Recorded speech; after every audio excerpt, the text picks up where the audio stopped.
Hello বন্ধুরা, কেমন আছো? আশা করি তোমরা সবাই ভালো আছো। তোমরা যেহেতু জানো যে আমি একজন নতুন ব্লগার, তাই ভিডিওগুলো এডিট করতে আমার ২-৩ দিন সময় লেগে যায়।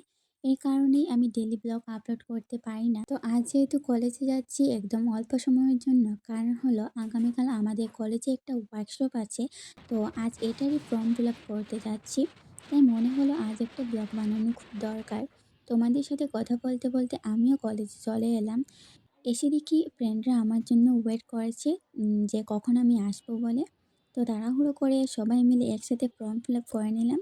তো এবার আমি যাব মার্কেটে একটা গিফট নিতে আমার পুরনো একটা ফ্রেন্ডের জন্য। তো এই যে দেখতেই পাচ্ছ সামনে কিন্তু আরও জিনিস আছে, যেমন দুধ, তেল, ওগুলো।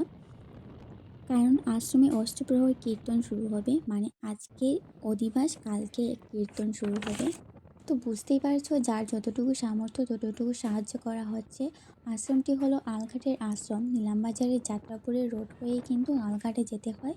আমাদের বাড়িতে বিষ্ণু তুলসী হলে আশ্রম থেকে দাদুকেই নিয়ে যাওয়া হয়।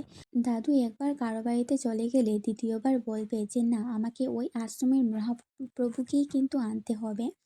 দাদু খুব মিশুক। সব থেকে মজার যেটা, সেটা হলো ভোগের প্রসাদ। এই হলো দাদুর সেই ছোট্ট মন্দির বা আশ্রমও বলতে পারো।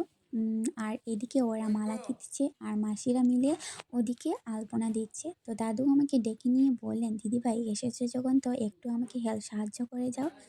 তো এই যে চন্দন পিষে আমি দাদুকে সাহায্য করে যাচ্ছি। তারপর দাদু আমাকে ডেকে নিয়ে কি দেখালেন, এই যে ওগুলো কিন্তু দাদুরই পোষা পাখি। কি সুন্দর ওরা খেলা করেছে, ৩টি ৩ রঙের।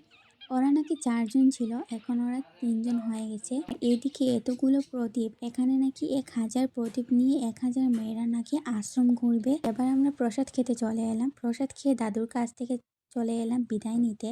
তো প্রণাম করে চলে এলাম, এই যে দেখতেই পাচ্ছ দাদুর আশ্রমের গেট, আর এখানে খাওয়ার ব্যবস্থা করা হচ্ছে।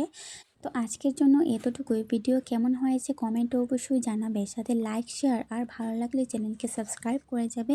আবার দেখা হবে কোনো এক নতুন ভিডিও নিয়ে। ততক্ষণের জন্য বাই, সবাই ভালো থেকো।